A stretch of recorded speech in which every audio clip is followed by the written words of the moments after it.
What's going on, guys? Welcome back to the It Doesn't Matter podcast. I'm your host. I'm Notorious One. I am Dom. I'm here at BDC. I'm here with Strat Facts. I'm here with the man with all the NXT knowledge. I'm here with Ringside Steve. What's going on, brother? How you going? What's up, boys? What's going on? What's up? Hello. You back again. It's almost like I never left. Exactly. He took the world season with him. It is NXT season.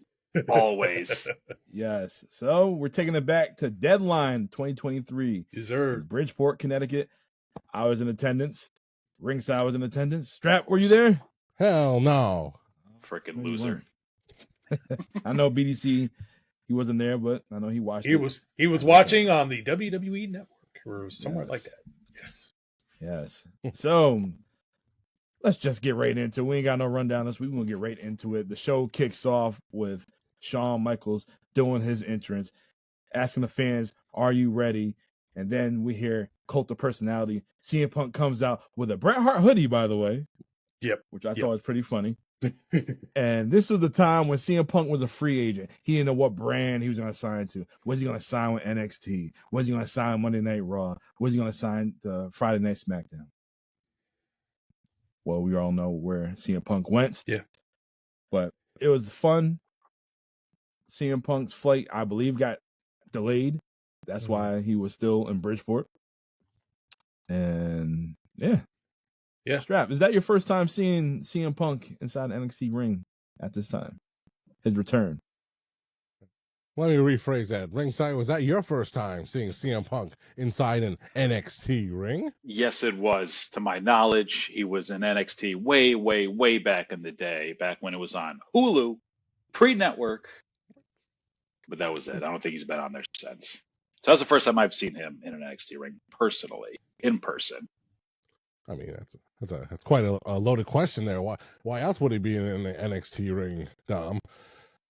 I mean, he had some forays there. He had a little runs with a young Seth Rollins, as it were, but maybe an FCW perhaps. But you know, CM Punk he's gone away and he came back. Here he is. Yep. It was fun. It was fun hearing that Cult of Personality. He's teasing, and it's like, all right, like y'all messing up. Y'all can run short on time because it seemed like they got cut pretty short. Yeah, that was the other thing. We didn't know whether CM Punk was going to end up in Raw, SmackDown, or NXT, and we didn't know whether that segment was supposed to last 2 minutes, 2.5 minutes, or 1.5 minutes. It ended up lasting neither of those times, and they got cut off. They definitely flubbed. So, yeah. All right. Well, we got Vic Joseph and my man Booker T on commentary. In our first match, we see Dragon Lee. Then after this, Rey Mysterio comes out, and he's with the crutch. You know, it's winter season. He's always injured. And then he's going to be on commentary because Dragon Lee's going against Dirty Dom Mysterio for the North American title. There's no Judgment Day at the time. There's no mustache at the time. Yep. Pre-mustache Dom is a different beast. Yeah. It's so strange. When he hit his stride, as soon as he started growing, as soon as he hit puberty, he started growing that little stash. That's all it takes sometimes. That's all it takes. That's it. Yeah. Yeah, he very much established himself when he started to embrace the heel. It seemed for a while he was just kind of struggling to embrace it. Like he was still trying to be the goody, the goody, and they were like, oh yeah, he's being brainwashed and stuff like that. At some point he just turned the switch, embraced it, and he just took off from there. He just took off. It's like when he makes his entrance, you hear like the first 2 notes, and then you hear the Mysterio. The place just erupts. Yep. I mean, they say Chris Jericho. I say Chris Jericho has had the most evolution in the pro wrestling industry. But if you wanted to, and that's over a course of 20, 25 years and plus, if you wanted to wrap it up, evolution in a 2 or 3 year period, just look at Dom Mysterio here. I mean, he goes from a guy where he couldn't get a word out and they're booing the hell out of him, and he literally can't get that word out, to, you know, the mustachioed maven we know today. And it's just been incredible to watch. I mean, you know, in the beginning days, the easy comparison was him, Dominic Mysterio, to AEW's pillar, at the time, and maybe he still will be, Mr. Sammy Guevara. I backed Mr. Guevara because he was more over at the time, but Dominic has severely surpassed the Spanish God. Yep. The most heelest thing Sammy Guevara ever did was break up with Pam.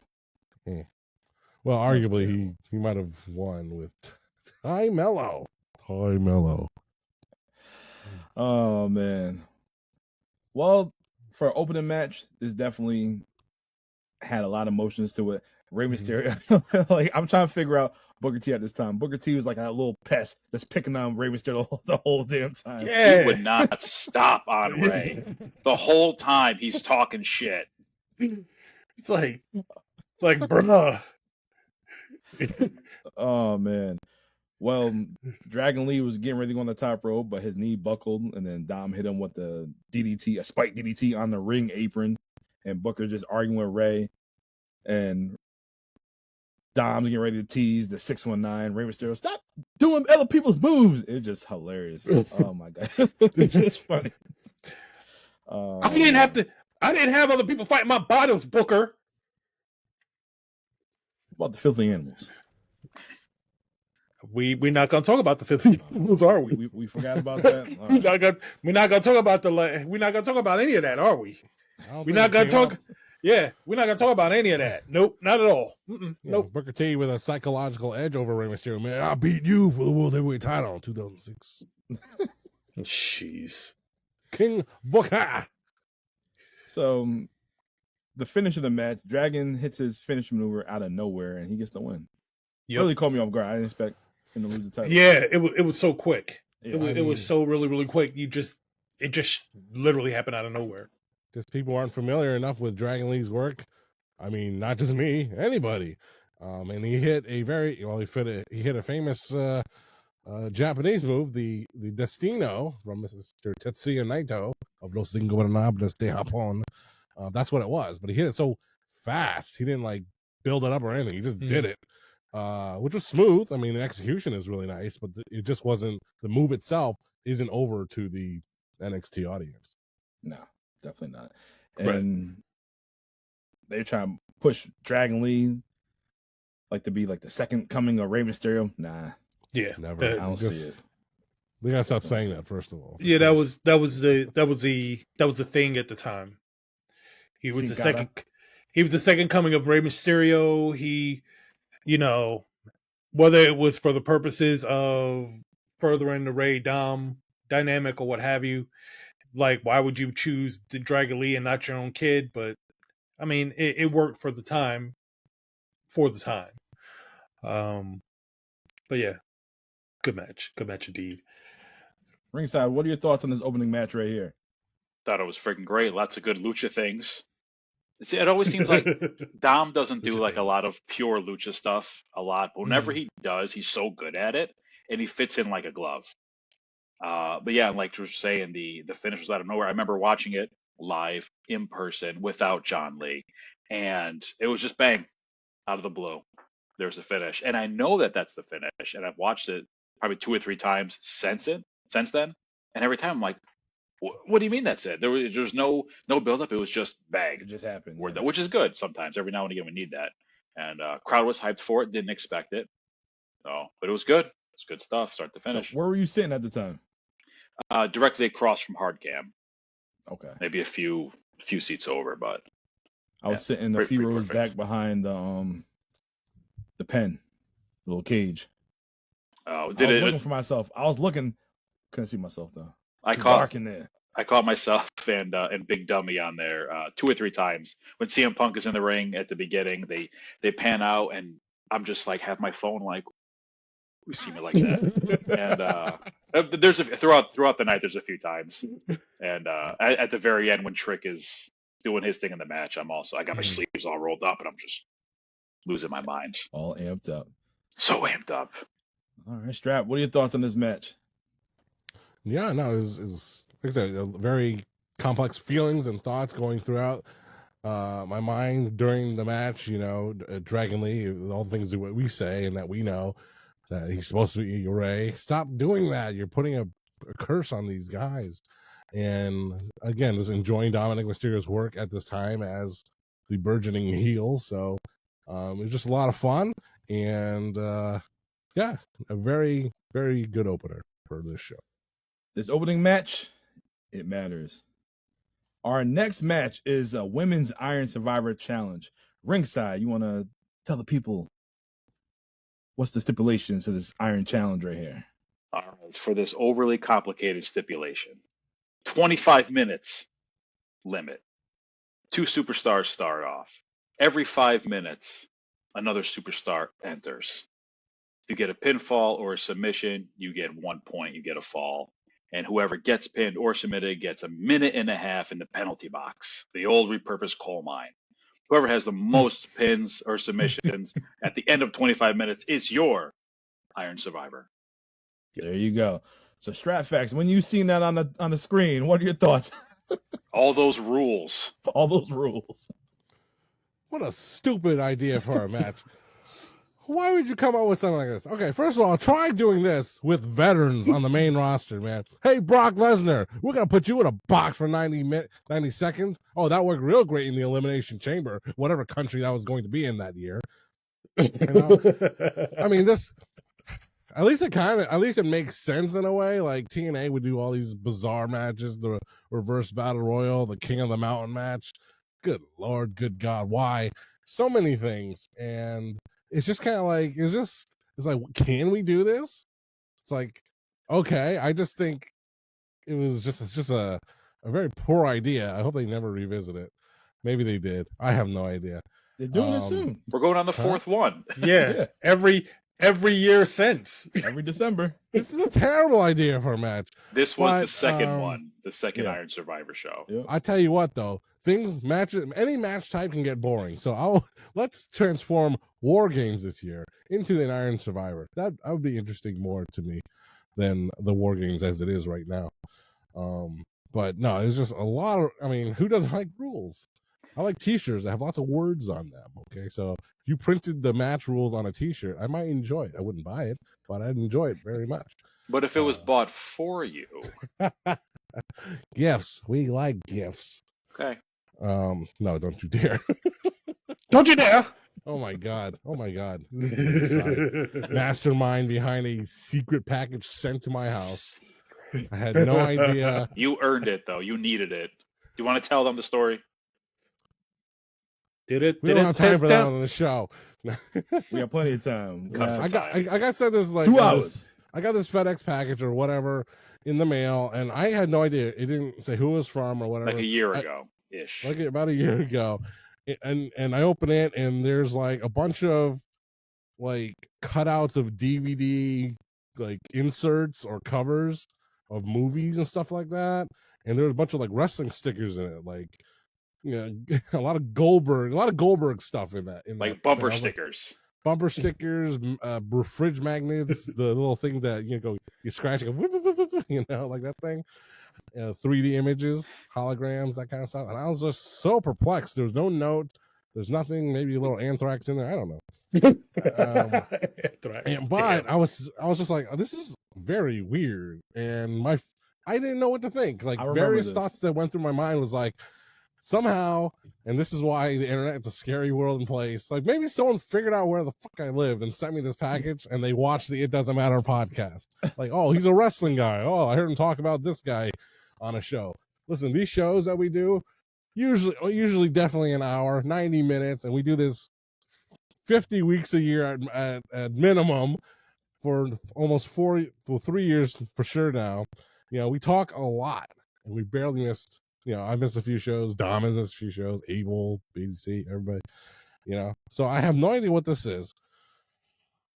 And then there's like the cutouts. Like I said, it was a DVD and movies, and like that didn't make sense to me. And it was like, I can't remember exactly, but it sounded almost threatening. Like back in the 90s and the 80s, like someone would cut up magazines and like put them together. Like, hey, ransom note. Hey, you, I'm gonna get you.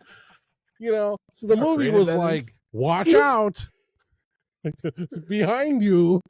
Something, just weird movie titles. Like, the fuck is going on here? And I traced it back to some guy on Etsy or something. And I asked the guy, I was like, did you? And it looked like shit. Because I saw his old listing. I was like, I messaged him. I was like, hey man, like, is this you? Is this your product? Why did you send this? He was like, well, you bought it. I'm like, I didn't buy shit. Which made me think, like, oh, did I get hacked? Did my credit card number get, used for something? I was like, okay, I'm checking all my stuff. I check my stuff all the time, man. I didn't get hacked by nobody. So I found like, hey man, like who bought it? Like, if you said I bought it, then I have the right to myself. So tell me who bought it. And he sends me the listing, and it shows this motherfucker right here, Ringside Steve. I was like, oh my god, what a web of lies! And I'm like, what the hell, man? And he's like, and it goes back to my traveling suitcase that I have been to all the WrestleManias, all the lounges with in Texas and abroad. I have one suitcase, but this suitcase is beat to shit. The wheels are busted, the zippers don't work, the plastic inside's all rotted, and I keep saying, hey, I'm gonna get a new suitcase. This is the end of the line. It's over with. It's like, okay, that's fine. It's normal. What's the big deal? Well, when you pick it up at the airport carousel, I put so much stickers. Any sticker I can find. I got PSAV stickers. I got the Hartford Whalers or some shit.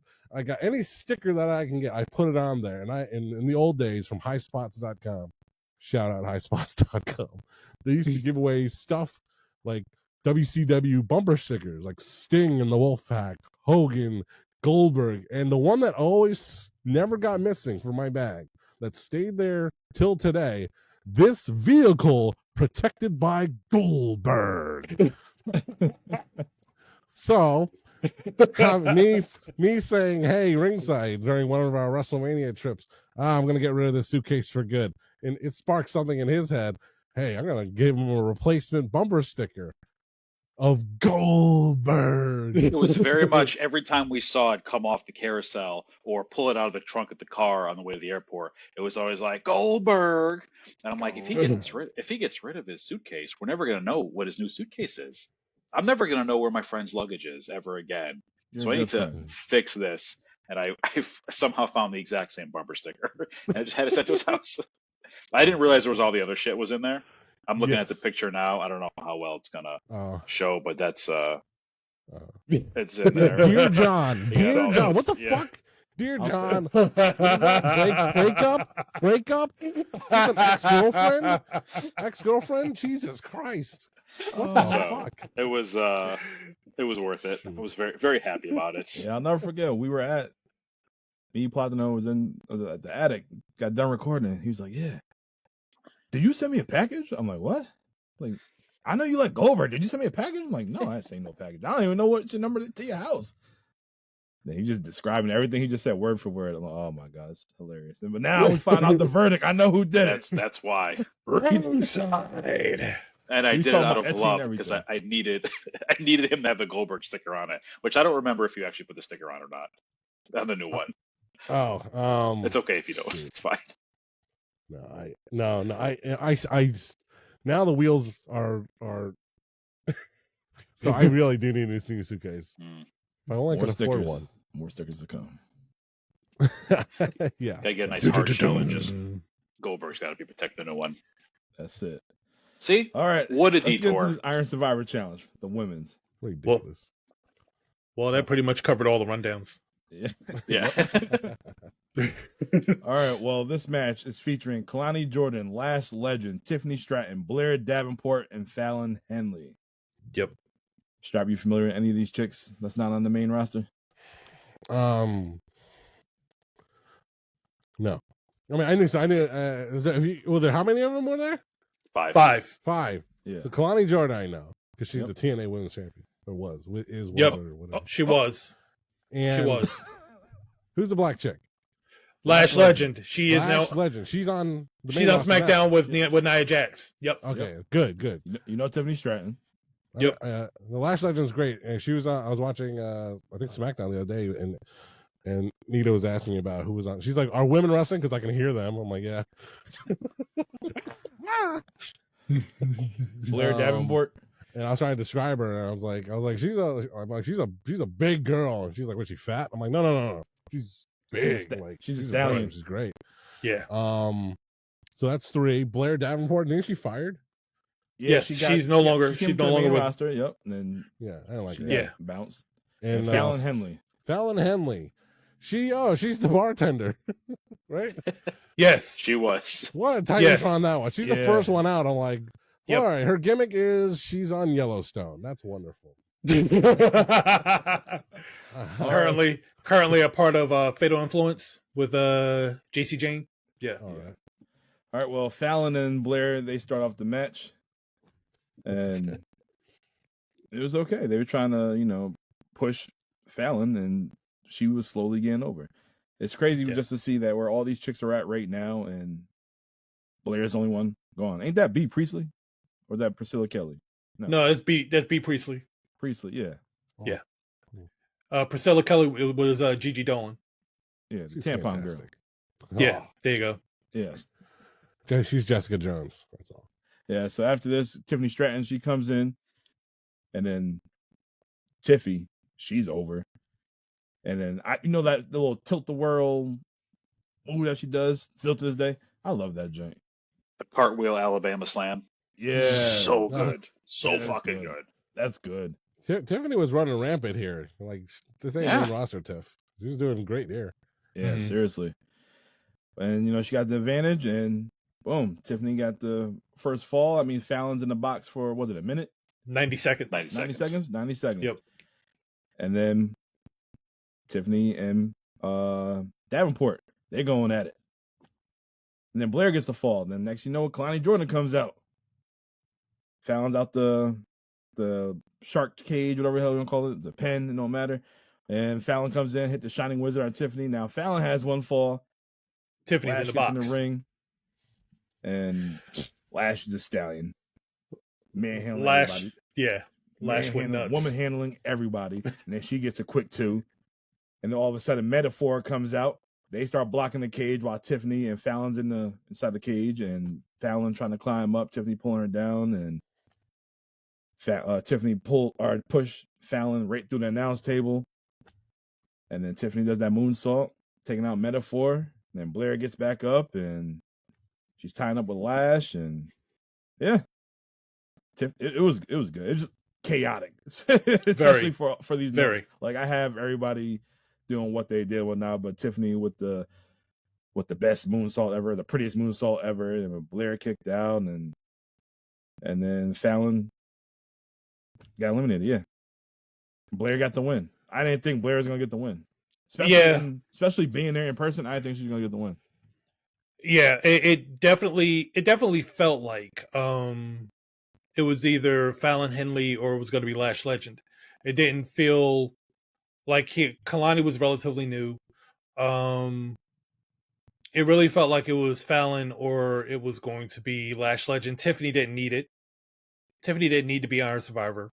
And I guess ultimately, when you look at the result, it made sense it went to the right person because Blair was the one who definitely needed it, even though it didn't turn out to anything.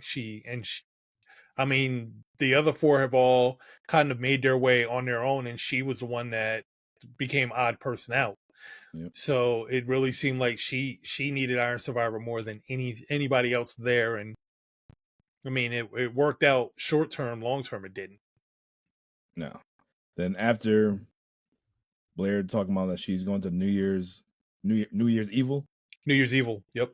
And Lyra Valkyria comes out. She's your NXT Women's Champion, and basically said she's gonna retain this title at the show. And then Cora Jade came out of nowhere and lays her ass. Blasted her. Yep. Yeah. Yep. Cora's gone now too. Yep. Unrecognizable to some. Yeah. It's like just seeing someone on your feed. Like, okay, sometimes people just randomly post pictures of the these women wrestlers, and I don't know who all of them are. It's like I'm like she's got to be somebody. And I'm like I think she was somebody once. I kept staring at her tattoo on her chest. I'm like, what the hell that shit say? Yeah, it was weird. What's her name now? Alana Black. Black. Yeah. Whatever. Ringside, what are your thoughts on this Iron Survivor Challenge? I freaking love this match. I love the rules. Love the participants. I love how chaotic it got in the last 3 or 4 minutes, whatever it was. Lash coming in and just doing big hoss shit. Choke slams, power bombs, double superplexes, Tower of Doom, everything. Stacking bitches, pinning everybody. Fucking awesome. The Metaphor came out. Love Noam Dar. I'm a day one Dar guy. Oh man, that guy. Just Beautiful making trouble dogs. all the time. And it was just so good. Fallon got dumped on that announce table. You could see Tiffany like look at her and go like, now? And then she pushes her right off. And Yep. then Tiffany does her big thing. It was just pure chaos. It definitely just- was. Just to be, and like I said, go back to it, just be in that building and just insane. Too much hype. Oh, Hey. hey! What's Look up, today? who's here. Speaking of too much hype, here it comes. We ain't hype. We ain't hype. Poppy Platinum. What I missed, baby. Well, Did you Poppy just Platinum, skip we it? are just talking about the women's Iron Survival Challenge match right here. What are your thoughts on that? Did you see it? I did see it. Yeah. Thoughts? A lot of women that I still don't know. I didn't follow. Platinum, we're getting kicked off the show. But So- Very upsetting. I Very was just upsetting. saying before, I said that all these women are significant in NXT, and all of them are, well, only one of them's gone from WWE right now. That's Blair Davenport, who is your winner. yeah, wasn't she? And she got called up on the main roster at one point, too. Wasn't That was she short-lived. formerly with Darby Allin at one point in her personal life? That's B. Priestley, I believe. Same thing. Yeah. I said, too. Yeah, that's B Priestley. Yeah, That's Yeah, I'm sorry. these That's indie all I marks really is know her for. Sloshing all over each other. Anyway, But Whole she bunch was, of Strap, what are your coffee thoughts drops. on this Survivor Challenge? it's very different. I didn't know how to like take it. I'm just like, is this like an elimination gauntlet type deal, or is like a battle royal style afterwards? It was interesting. I did like the fact that if you got pinned, it was like a penalty box, kind of like a hockey thing. So I kind of like that. You got the pin, you can't just get an automatic pin right away again, like normal Iron Man matches. But it was confusing. I was not expecting Blair to win that. I thought they were gonna push Lash because I've seen so much highlight of Lash.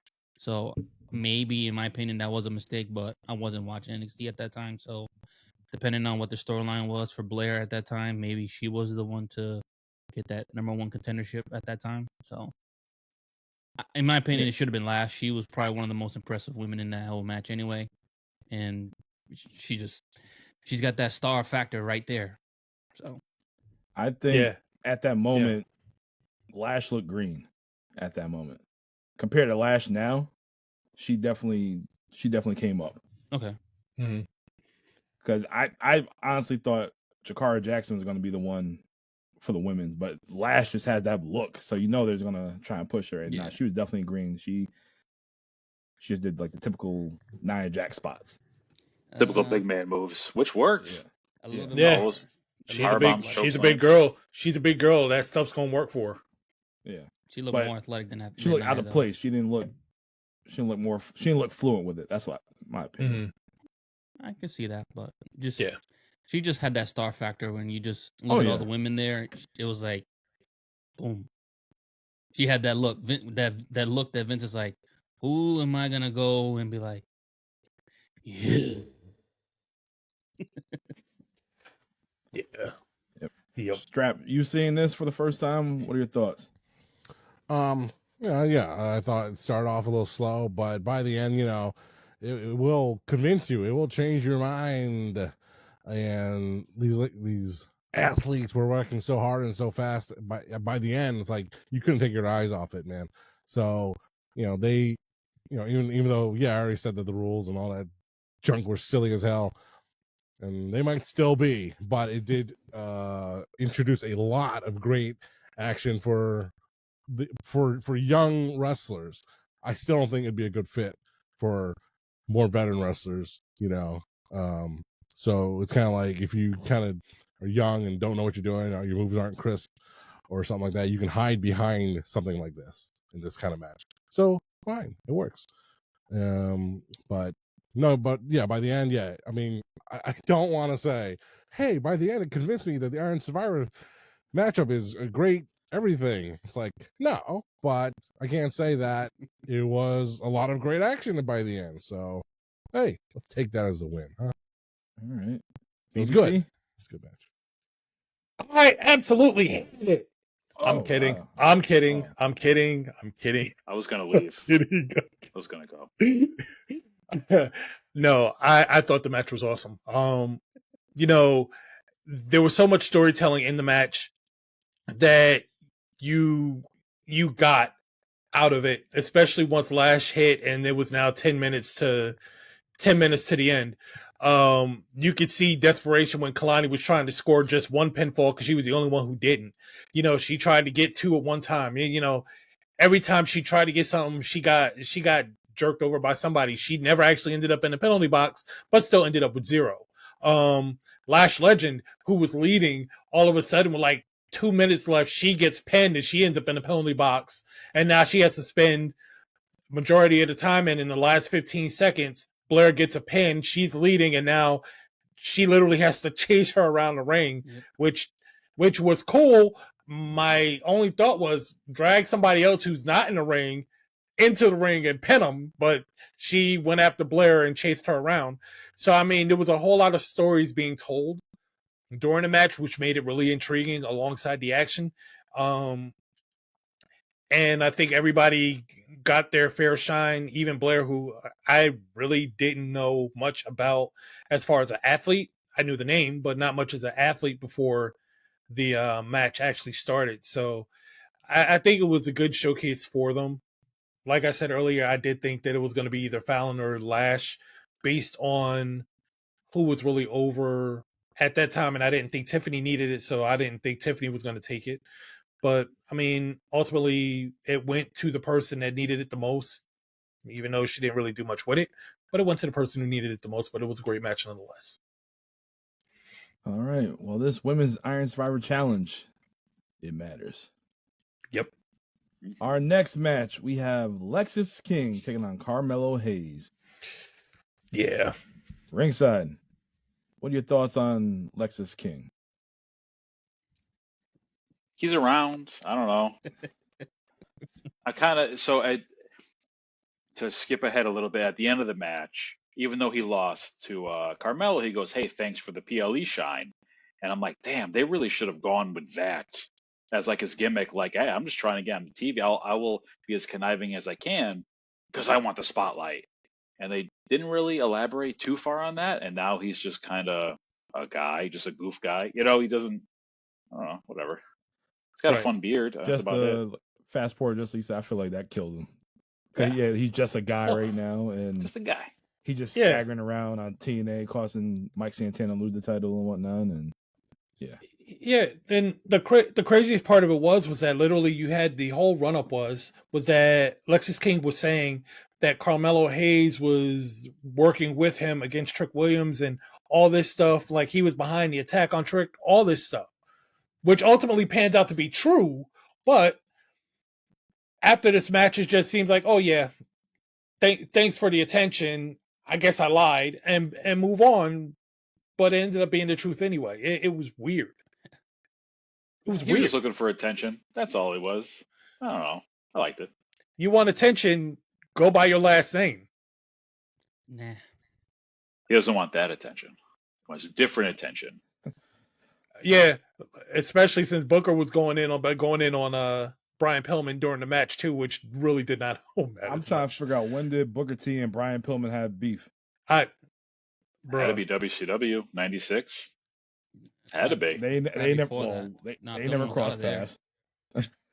Pillman was there from 91 to about 94, late 95. Maybe in the early days of Harlem Heat with the Hollywood Blondes. I don't know. Could have been right there. But who knows, man? We don't know all the backstage politics.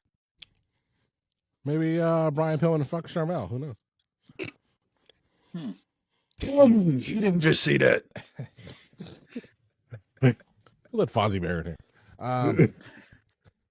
Yeah, Brian Pillman been in WCW since what? Was he in there during '89? Yeah, he was there. He was in the late '80s. He was in the late '80s. Pillman never left. He was there 89 to 96. 95. And freaking Kane. Cole and Cave. Kane. They've been around since Cole 91, and Kane. 92. 91. Yeah, so they shared a locker room for a while, so anything Mhm. could have happened in that time. So, Oh yeah, you had 4 Horsemen Brian Pillman during that time too, which was kind of an asshole at that point. So very much so. yeah, so anything could have happened. I think Booker probably just playing it up. Maybe they were friends, but who knows? It's a wacky Right. business we have. Well, we know you don't like Lexus King or Brian Pillman, so what are your thoughts, Strap? Who said that? Check the archives. Ain't Austin Theory. True. But for Lexus King here, this is actually like my first time seeing him as Lexus King. I mean, I kind of liked him as Brian Pillman Jr. as part of the Varsity Blondes, and with Future Edge, Griff Garrison and Julia Hart. Mhm. Look, gee, what happened? You spit in her eye once, and she becomes a villain. That's all it takes. So he was okay. I thought he was okay, and he had a few good shining moments on Dynamite, especially that one episode with MJF. But here, no, he looked terrible. I think they botched a bunch of spots, and I am not blaming Carmelo Hayes because we know he's God's last gift to wrestling. But Melo don't miss. he don't, but Not at Brian all. Pillman Jr. did. So A lot. yeah, so it was just not a good match. This was just not a good match. Lexus King did not look good in it, and to have a bad match featuring Carmelo Hayes, you can't do, and he did. So shame on you, Lexus King. No wonder you just a guy. So Melo wins with nothing but net. yeah, Diving leg drop off the top rope. he is him, and that guy. Did anybody enjoy this match? It was rough, man. I had high hopes for it because I'm like, okay, I've seen somewhat decent matches with him in AEW, and then I'm just like, all right, Carmelo Hayes, he can't miss. Ooh, he missed. Yeah. He missed. I'll tell you what, the storyline was good, the build up to it. Who took out who, blah, blah, blah. Right. But it definitely was a cool down match from that women's Iron Survival match. I was shocked too because NXT was not known for that. Yeah. I still have. I can't look at. I can't look at Lexus King. As soon as he opened his mouth, he just has like the row of veneers, and it just looks crazy. I just can't. It's like same thing with Roman Reigns. When Roman Reigns did it, he came up with. And I was just looking. I'm like, why the fuck? God damn it. You know, Yeah, it's just weird. Like he's sitting there, he's talking. I'm just looking at him like, no, just no. I can't. The Hollywood So, look. yeah, dude, it's no. That's wild, man. That's wild. You know, Like there is your teeth should not all be the same height and length. It just should not be. Walking around like you got a mouthful of chiclets. It just should not be. No. You just should. Just no. So yeah, but need to Hey, stop. Fucking That's what stop. they do. but yeah, match was match was Wasn't good. special. It wasn't. it- I mean, No, it sorry, be honest. It was bad. it I literally wrote "is fine" on my notes. which Stop it. look. the only note. Look, you realize people say things are fine when it's really not, right? No, I would What? never.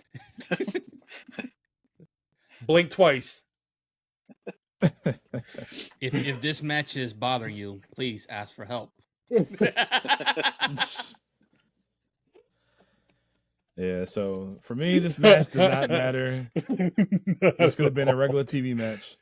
Right. Right. Yeah, they could took it off the card. You know what I was thinking though? I was like, why couldn't they do like a throwback to? I know they don't want to mention his name, but Velveteen Dream. Say my name. Just some kind of gimmick, similar, not exactly like that, but just a storyline where you make yourself famous. He's trying to make himself famous with a new name, and it ain't working. It's tough though, because when you have a legacy last name, you don't want to tarnish the last name either.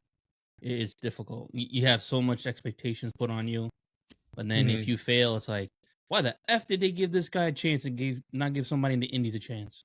So it's tough. And I get why he's doing it. We won't see Lexus King on the main roster. No, from what I hear, when you guys are saying, he won't make it as Lexus King. Let's just put it like that.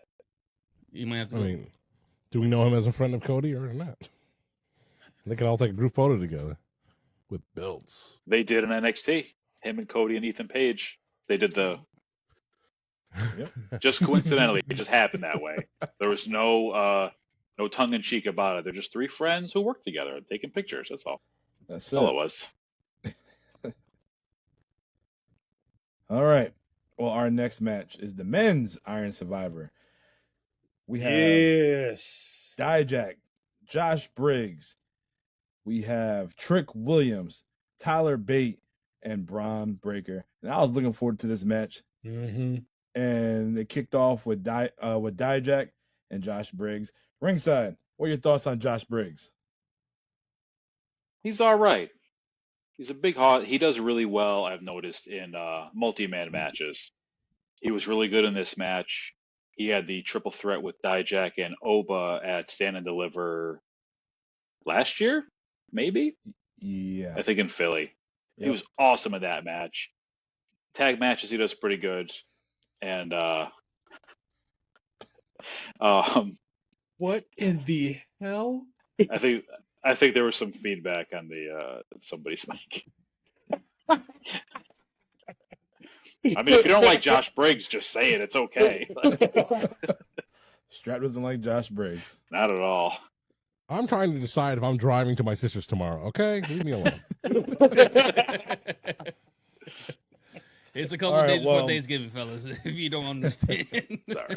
All right, well, Dijak, because I drive in the morning. Dijak tried to push Josh Briggs. I don't want to drive in the afternoon. They went the full distance. And I have a cough all week. I'm eating Ricolas. Cough drop. Tea. We can tell how you feel about Josh Briggs. Is it my turn yet? No, it's fine. All right, well, these guys went the full distance, trying to just do the big man thing, going back and forth, whatnot. And then Dijak hit the Feast Your Eyes on him with like 4 minutes and 57 seconds left. And then he got one. Briggs going to the pen. Then we get Tyler Bate. And Tyler Bate, man. Strong boy. Strong boy. I wish he was still his gimmick. What's that? Did they let him go, or is he still part of the E? He's is with El Grand American Combo. He's one of the Bravo. Charlie Bravo. I thought it was Pete Dunne. Him too. It's the both of them. Yeah, I like Mighty Mouse, man. Yeah. I guess the best and worst thing that ever happened to El Grande Americano was Chad Gable got hurt. That was the worst. I hate to say it. Can't wait to see what happens when he comes back. We're going to have two. They're going to battle. They're going to put El Grande Americano mask on a pole match, hopefully. Oh, jeez. That's the goal. Bravo and Rio on the line. Shark Cage. We haven't used that in a couple of years. We do need one. Yeah. So what are your thoughts on Dijak at this time? Dijak's fucking reinvented great, himself. Man. He's not Donovan Dijakovic.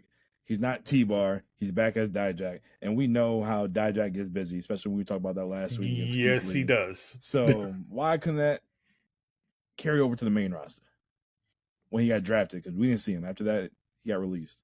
Well, he's kind of boring when he speaks. And he puts on that tough guy voice where it sounds completely authentic. And he's just going to do this to you, Josh Briggs. And it's like, yeah, but I mean, you can only let your ring work speak so much for you. If you can't do the other part, that's going to be a roadblock. But he's great. He can do stuff he shouldn't do at his size. Mm-hmm. Yeah. Strap, your thoughts on Dijak? This presentation?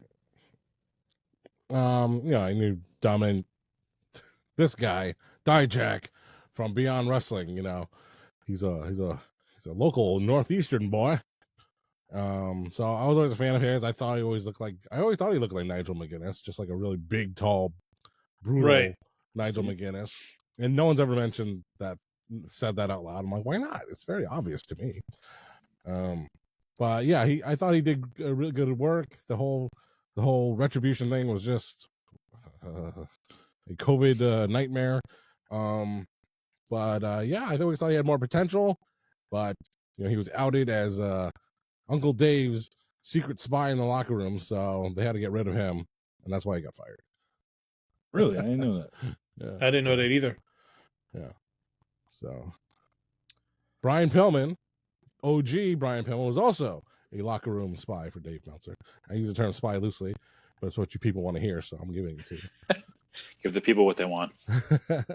Yeah, but yeah, I mean, Dijak had a previous run as Dominic, and he came back as the Terminator, Dominic Dijak, which is perfectly fine. And as we were looking this up last week, or by last week I mean days ago, he only has one action figure released by Mattel, and it's a basic, because his ass is basic. And I did enjoy his finisher, the Feast Your Eyes. He did have potential. And so, yeah, anyway, I'm a fan of his. I liked his look. I liked his gimmick, but Ringside's probably right. Had zero promo ability. And even Mauro Ronaldo point out he's Croatian. Okay. Maybe that's how they bully people in Croatia. I get you and your bread and milk, too. And The greatest NFL coach was Croatian, too. Are we still just going down the roster of who's in this match? Josh Briggs? This guy was also on the Indies scene, but he's a tall mountain of nothing, so he's nobody. He was a local guy too, Josh Briggs. He was was up here a lot. He's a man of the woods. Is that him? I don't know. They have the other guy in AEW. Josh Woods, right? Josh Briggs and Josh Woods. Okay. No, Token white dudes. So that's not him. who else in there? Josh. All right, well, whatever. next, Trick Williams comes in, and the place is hot. Yeah. I lost my voice saying whip that Trick. Immediately. Man, ball of fire. BDC, what are your thoughts on Trick Williams when he came down to the ring and he went crazy? Trick was so insanely over at this point. It was ridiculous. Trick could do absolutely, positively no wrong. He could have literally run down to the ring and pulled the Titus O'Neil and still have been completely over. Then the crowd would not have cared. They would have loved it. He was insane. You knew the push was, if the push wasn't already on the way, it was definitely coming. This dude, another guy who's a larger guy who can do things in the ring that people his size should not be able to do. And the difference between him and Dijak, yeah, the dude can kill a mic. So, I mean, Trick, I mean, he still is that guy, but he was really blowing up to be that guy back then. That boy was over. Way over. Good. And then when him and Tyler Bate are going at it, and Tyler Bate hit him with the whirly bird, that was dope. With the no hands, Yeah. that was dope. It was real dope. I told you, Mighty Mouse, man. Yo. That dude, Tyler Bate, Yo. is insanely strong for his size.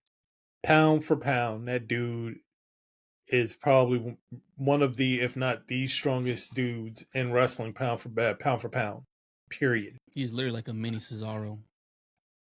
That dude, it is ridiculous how strong he is. Yeah. Absolutely ridiculous. Yep. Well, then after this, we get Braun Breaker coming down to the ring, and you already know how that turns out. He starts spearing everybody. 1, 2, 3. He just getting numbers real quick. Platinum, what are your thoughts on Braun Breaker? Was it well, you know how he is now, but did you see him at NXT beforehand? Yeah, I seen a little bit of him. He just looked impressive from the day one when I saw him. I was like, "Yep, that's a Steiner. That is a Steiner." I know he's not going by that right now, but man, it's undeniable, man. The speed that guy generates, the power. It's not. I would say it's close to Goldberg-esque, just a little bit more faster. Goldberg was intense and just had a presence about him, but Braun, he does it with his physicality even more so than Goldberg did, and he's not even up there yet with his promos. But when he gets there, because he's got one of the best guys backing him up, Braun Breaker is going to be in the main event scene for the next 10 years, if healthy. Knock on wood. My thing is, he literally, like you mentioned, Goldberg. Warrior's another guy that I could think of who basically could be those types of guys who are intense in spurts. Braun just seems to never lose it from the time he gets to the ring to the time the match is over. Yes. He is just intense, personified, and then like it's like his engine never stops going. He doesn't get blown up. I mean, you watch this guy literally in a match, 10, 15 minutes of wrestling, and then somebody slides out the ring and he's like, okay, I'm about to run the entire perimeter of this ring and spear somebody through a wall, get back up and continue the match like nothing happened. Yeah. This dude is a freak. He is a freak. And main event, absolutely. Future world champion, no doubt in my mind. Like, literally, the only thing that could stop him from hitting those higher peaks is himself. I agree. Yeah. So, seeing this match in person, I'd have been fine with either Braun or Trick winning. And Trick, that man, he kept getting eliminated, or not eliminated, but, he kept getting pinned and whatnot. Yeah. And the numbers going up.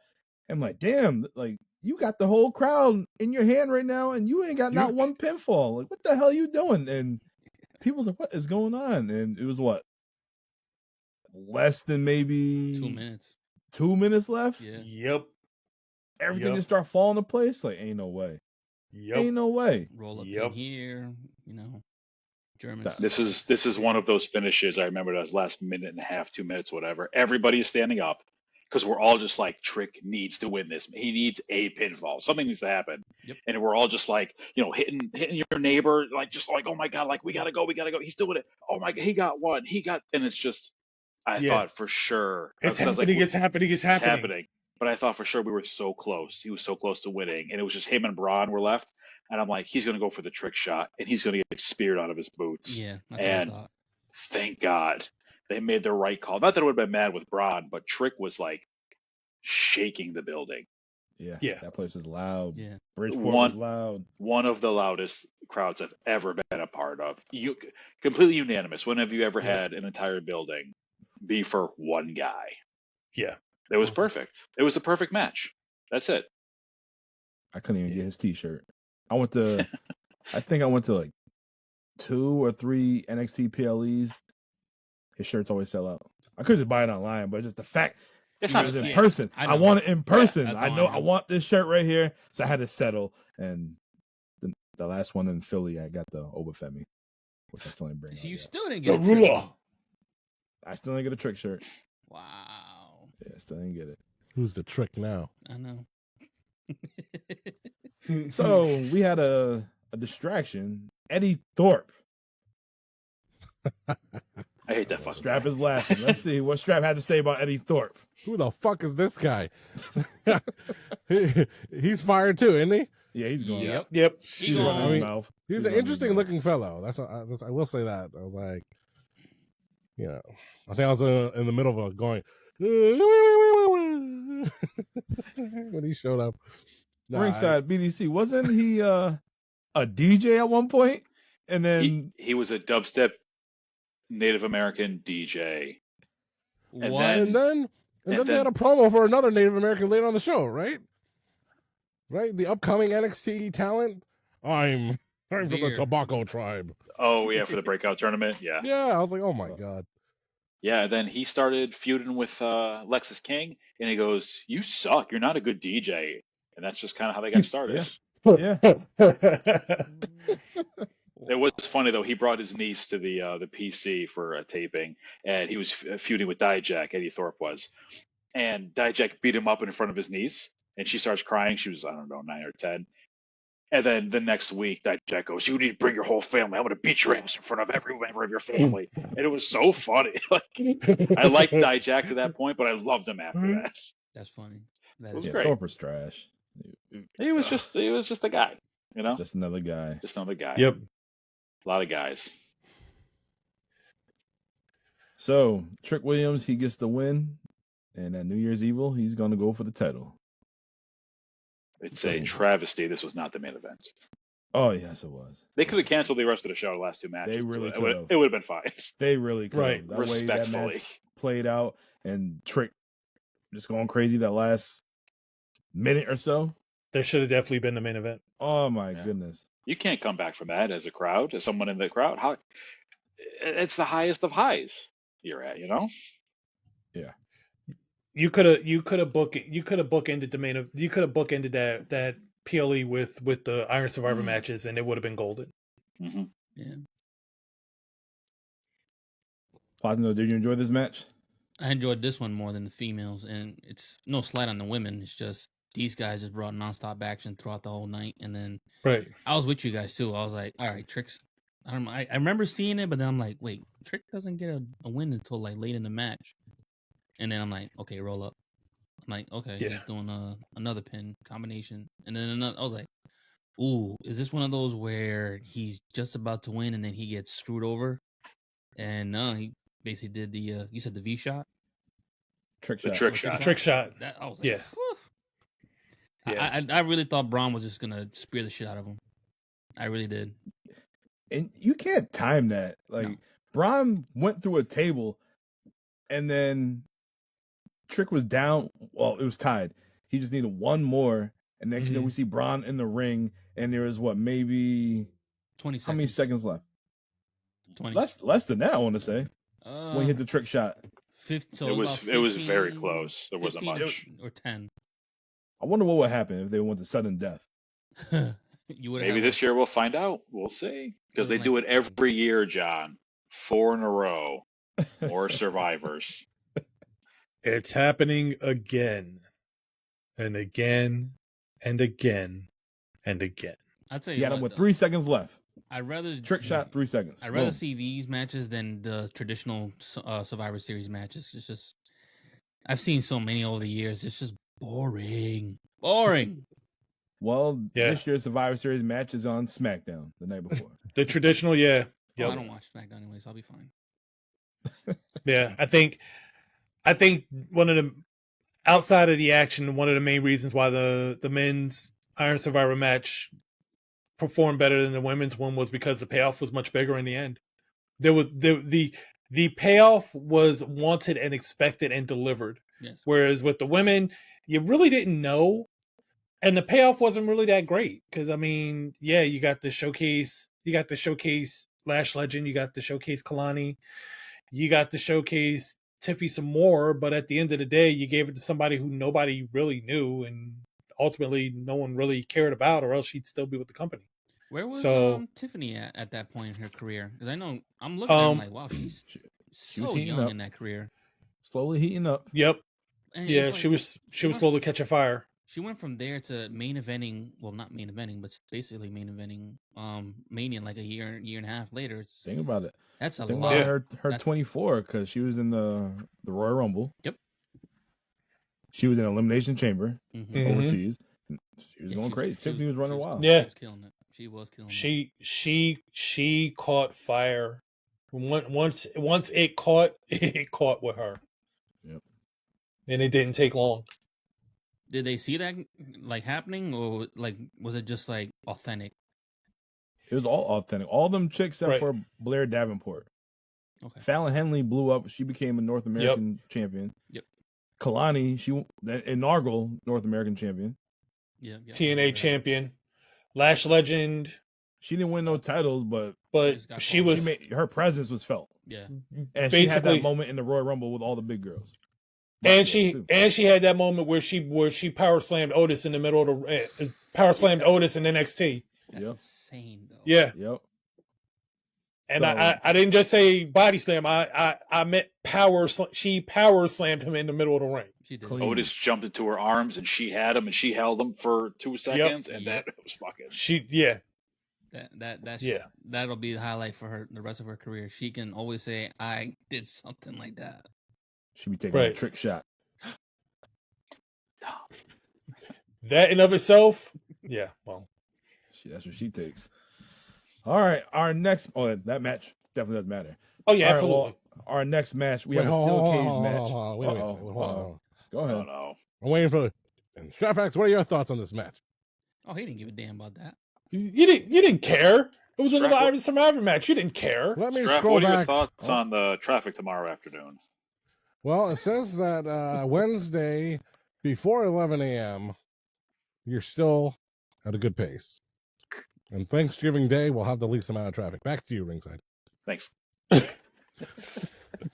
All right, what are your thoughts on the Survivor match? Check your text message is Sunday night, Dom. I believe I said something to the effect of, because I can't remember right now. Sunday night. You got worked. Yes. Because that means I finished this match.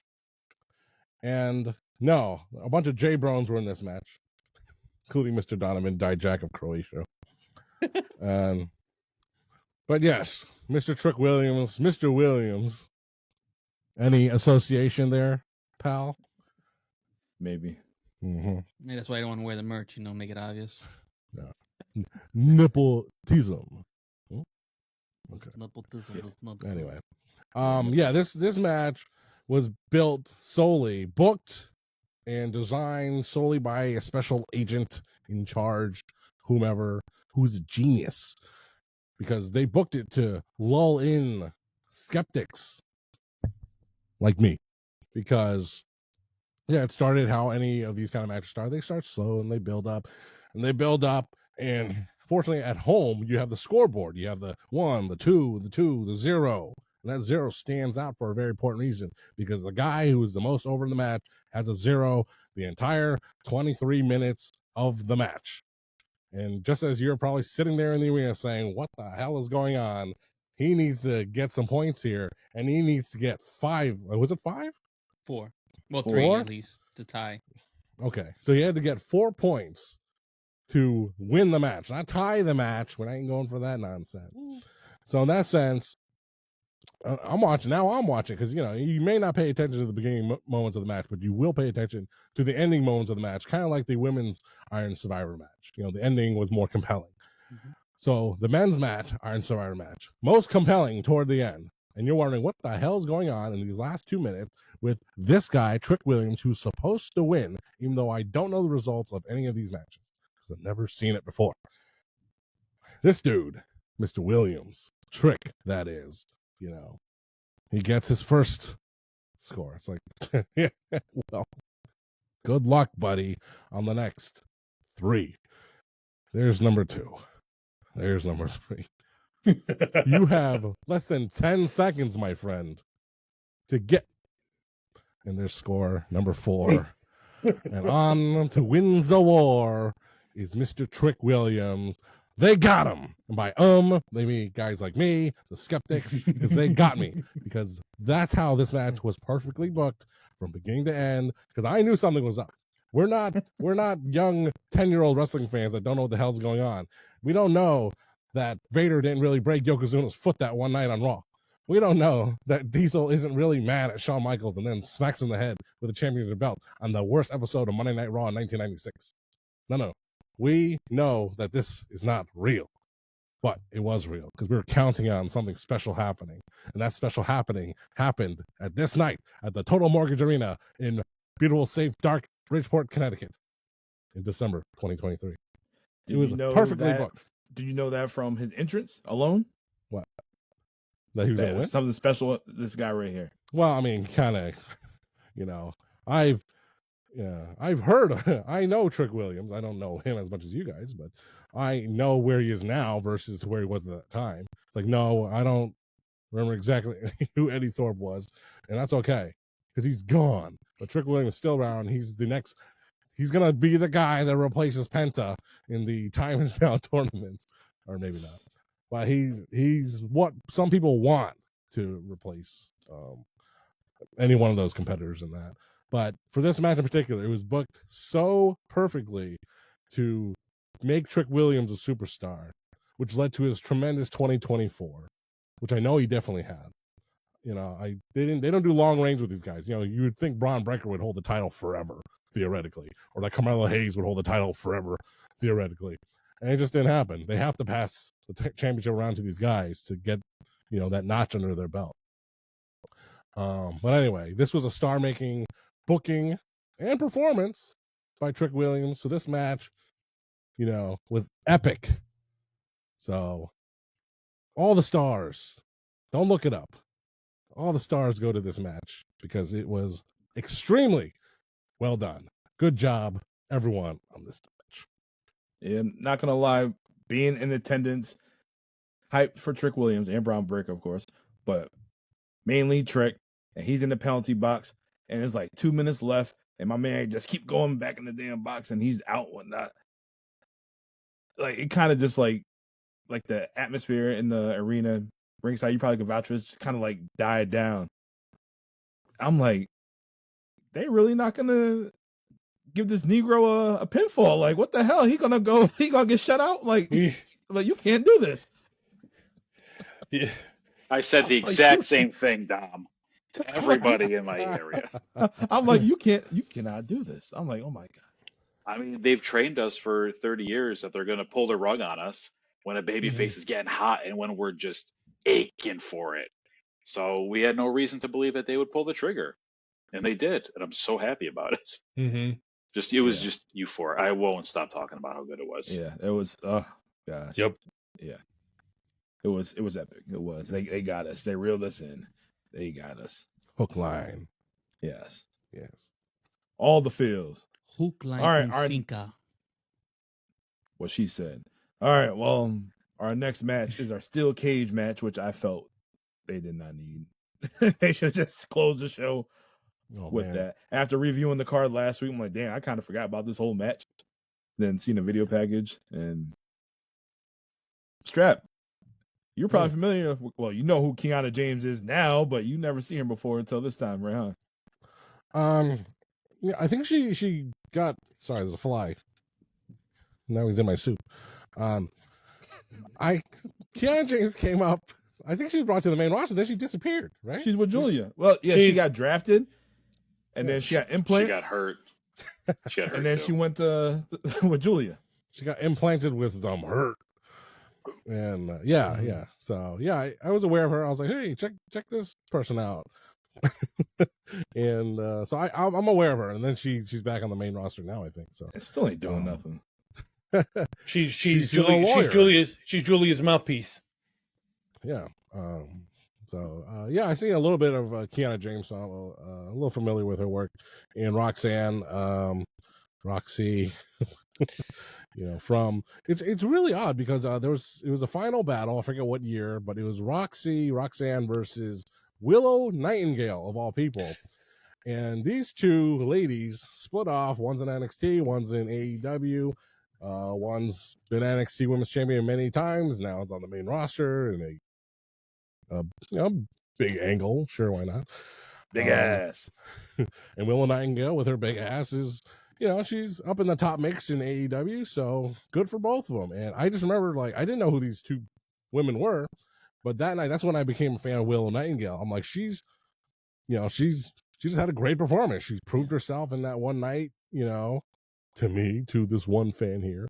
And Roxanne, I'm not sure if that was the first time I was watching her wrestle also, but, you know, she had a tournament. There was a tournament and she won the Ring of Honor Women's title. And then, so, but she was also very good. So anyway, Roxanne, Willow Nightingale, Kiana James, all wonderful people. So, but, the match, this night should have ended with the Trick Williams thing. So. It definitely should have. Right. Like, for a cage match, they didn't really do no cage match type of things till the finish. And the finish was Roxanne was getting ready to shut the door, and we seen this blonde-haired chick just come, slam the door in the face. I'm thinking, why the hell Tiffany Stratton doing this? Yep. It looked just like her. I said the same thing when I was in Bridgeport, and come to find out it was Izzy Dane. So yes, the only thing that you learn between 2023 and now is that she can't be trusted because she turns on everybody. Yep. That's a good She point. turns on everybody because Tatum Paxley, latest victim. She can't be trusted. She's a dirty snake. Mhm. Mm-hmm.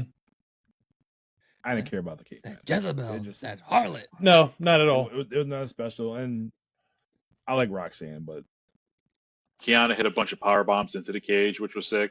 And then Yeah. she went for the last one, and then it was just such a quick into a Pop pop rocks. rocks. Yeah. That was awesome. yeah, Yeah. that was it. That was probably the highlight. And this is probably Kiana James' biggest win of her career, I would Yeah. say. Mhm. You know? Platinum, All your right. thoughts? Same. It's Great. just- All right. Woo, The, woo. the match was, it was alright. It was okay. That was it. Yeah, we know what Roxanne really is, but that match wasn't it. So sorry.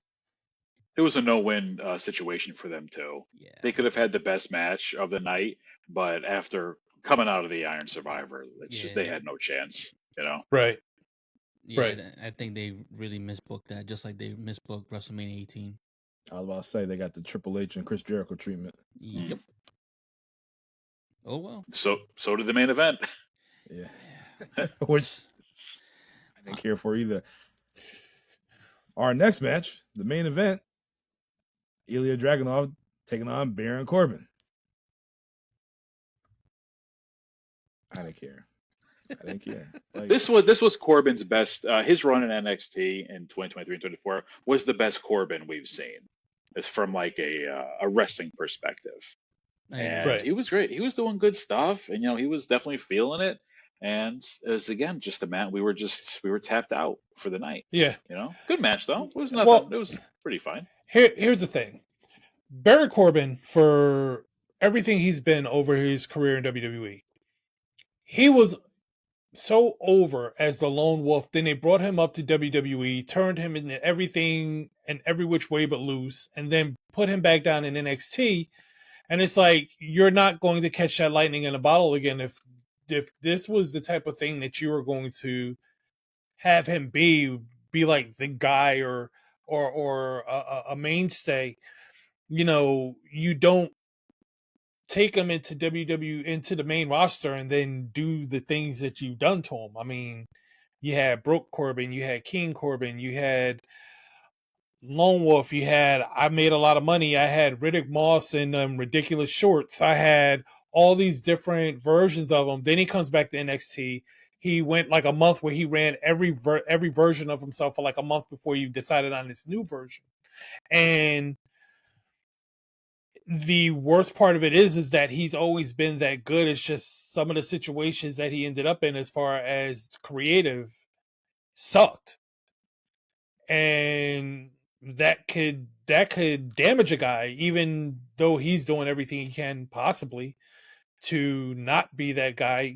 You could get damaged just simply by things you can't control. And that happened to him a lot. So by the time he comes back to NXT, yeah, he's finding himself. Yeah, I kind of remember him, but no one's saying, "Oh my God, I remember him. He's got to be the main event guy now." No, ain't nobody saying that. Ain't nobody saying that. And I like Baron Corbin. Wasn't nobody saying that. Nobody thinking that. None of that. wasn't after this, didn't he get a run with Braun Breaker and they became tag champs? Yeah, War Dogs. yeah, the War Dogs. Wolf Dogs, right? Which Go ahead, Ayo. What is it? What is it? You can't What park the- inside, Platino. Inside voice. Wow. Inside voice. Inside. wow. Yeah. I can confirm, Dom. Yes, Braun Breaker and Baron Corbin did team up for a while as the War Dogs. Yep. And yeah, and Braun went main roster, and Baron went gone. Why Bishop use more Dyer. words? Yeah. Mm-hmm. Dragunov with the win. He Yeah. retained the title. Yeah. It's crazy. Yeah, definitely not a lack of trying from Mr. Ilya Dragunov. Always bring 1,000%, much to the detriment of any opponent he's in the ring with. And Baron Corbin keeping up the entire time. So great job for both these guys, but they were just the wrong guys at the wrong time for this main event. Right. Yes. They could have definitely been the match before the Iron Survivor match. I agree, because then that way, as soon as Trick wins that Iron Man thing, Ilya comes up, shows up. There you go. Some Dijak promos right there. Yeah, so wrong place, Wrong. right time, wrong place. That's it. Yep. It is what it is. But this show definitely does matter. It definitely does. Yeah. Absolutely. We see Trick Williams getting over. He's already over, but he just way over. He got way over to the moon. We see how dominant Braun Breaker is. Ilya, see how he is. You see the future of the women's division, how they holding it down. This show had a little bit of everything. I enjoyed it. I'm glad I was in attendance. Me too. Always am, especially when John isn't there with me. And you get to see more of the straight lucha side of Dom as well. Yeah, he played off the crowd, of course, but you get to see more of his lucha style, which now has earned him the Mega Championship in AAA, and he's just ridiculously over there now. So, I mean, this dude. You know what Dominic Mysterio's luchador style reminds me of? It's just something personal here because, I am a Vietnamese ethnicity. There's certain foods we eat. And what I learned from my trip to Vietnam a couple of years ago is that my mother, fortunately, was a great cook. She cooked everything authentically because when I went to Vietnam, the country itself, everything I ate did not impress me. Why did it not impress me? Because it tasted like my mom's cooking. So great, not a bad thing. Okay, but there's this one dish. It's basically like eating like lettuce wraps. You just take the lettuce and you put whatever in it, you dip it and stuff like that. As a kid, I hated doing that because it was just more work to eat food. It's like, let me just have a spoon and a bowl and just scarf it up. I hated doing all that work. It's like, you're not eating this dish authentically. It's like, I don't care. I just eat it the way I want. It's like, okay. So how does that translate to Dominic Mysterio's luchador style? I'll tell you right now. It's like his style of doing a head scissors. It's like if he was like a masked young wrestler, a no-name, son of Hijo del somebody in Mexico. It's like, son, you're not doing the leg scissors right. You need to pop your hips out more. You gotta put your arms out. You have to do it in this certain style because that's what luchador head scissors are. And it's like, okay, I want to be an authentic Mexican luchador. I got to do it the way I'm being trained. And the way Dominic Mysterio does, it's like, son, this is how you do a Mexican head scissors. Whatever move I just said. And he's just like, I don't want to do it that way, Dad. I want to do it the way I do it. It's the same thing. It's not the same thing. Let me just do it the way I want to do it. And this is how I do it. And then the other move to it. This is just how I do it, Dad. And you can see Ray and Kayfabe just like, oh, my son is such an idiot. It is so true. That's what it reminds me of. He's doing the luchador stuff, but he's not doing it the luchador way. I'm still doing it though. That's what it reminds me of. Yeah, he's the king. Which is what makes every part of his gimmick work. Yes, it's perfect. That is what makes it work. Perfect. He says he's the king of the luchadors, but does nothing like normal average luchadors. Yeah. It's like Charlotte Flair doing the strut. It's like every single wrestler and wrestling fan can do the strut way better and more authentically than you ever could because she was mocking it as she was doing it in the beginning. In the beginning, early NXT, Charlotte Flair, she hated the strut. She just did it my way. Oh, this is what he does. It's like, everyone knows that's not Jeff Jarrett does it better than you. You know, she just did it mockingly. Well, these damn kids, watch out for your own kids, guys. They're just gonna mock you for the rest of your life. I already do. And on that note, that damn These already kid- do. Well, that teenagers. damn kid, the king of the luchadors, he's going against John Cena at Survivor Series. Good. The Intercontinental title in his hometown of San Diego. Yep. Strat, Park. you have anything you want to say about John Cena? I can't wait to watch Dominic Mysterio beat up John Cena. Yeah. Do you think Dom is going to take the title back off of him, and they're going to leave the December 13th match as simply just a final goodbye to John Cena and with no titles attached to it? Yeah.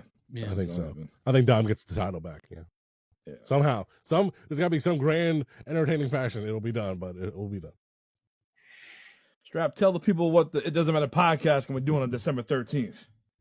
On Saturday, December 13th, the It Doesn't Matter podcast will do a live broadcast from the Horsepower Cigar Lounge in beautiful, safe, and bright Montville, Connecticut at 7:30 p.m. So if you want to check out your favorite friends from the It Doesn't Matter podcast, come on down to the Horsepower Cigar Lounge in Montville, Connecticut, Saturday, December 13th. Come say hello, give us a high five, and watch as we watch John Cena. Say goodbye. Farewell. We're going to be the wrestling live, industry. pal. We're going to be live. And we'll be broadcasting tears, but from Ocean City, Maryland. I won't see Yep. anything. You won't see a goddamn tear come out of my eyes. Ooh, yeah. You will when the Crocodile smoke fills the room. Hit your eyes. We're bringing wrestling back to smoke-filled establishments. Yeah. Oh, The man. gang will be in Connecticut. I will be in Ocean City, Maryland You're via selfish. I mean- via satellite. And what could go wrong? Yeah. Nothing. We're going to be live, pal. We're going to be live. Yes. All right, well, our next show, everybody wanted to do this show, so it's unanimous. Vengeance 2001. We're running Hey, through I the know card that, right mate. quick. Oh, here we go. My favorite part. Let's Yeah. go. Read. In our opening match, you have Scotty 2 Hotty and Albert taking on Christian and Test. Test. In our next Good match, old Andrew Martin. yes, and our next match is for the Intercontinental Championship. We have William Regal taking on Edge. Ooh. Cold. And our next match is a singles match with a special guest referee, and that referee is Lita. We have Matt Hardy taking on Jeff Hardy. What? Really? What? Hold up. Yes. After this, we have the tag team titles. We have the Dudley Boys taking on Big Show and Kane. Ooh. For some reason, I don't scoff at that. That does interest me for some reason. And then we have a hardcore match for the title. We have Rob Van Dam taking on The Undertaker for the hardcore championship. Ah, yes. I remember. And they never wrestled again. Ooh. And then we have, for the women's title, we have Jacqueline taking on Trish Stratus. Ooh, Miss Jackie. Trish Stratus. Mrs. Exactly. Strap. TNA. after this- TNA. Yes. After this, for the WWF Championship, we have Kurt Angle taking on Stone Cold Steve Austin. Oof. Then after this, for the World Heavyweight Championship, we have The Rock taking on Chris Jericho. Then after that, we have a unification match for the World Heavyweight Championship and the WWF Championship. We have Chris Jericho, champion, taking on Stone Cold Spoilers. Steve Austin, champion. What's going to happen? Find out next week. Can't wait. Can't Feel wait. great. What a show it will Yes. be. Ringside, you going to join for that one too? I can come for the world title matches. I have no interest in the rest of the show. You Maybe sit the there, hardcore stand title by. too. The rest of it, I'm kind of like, oh, I kind of like everybody, but none of this sounds appealing. You can call in. We'll give you the call in.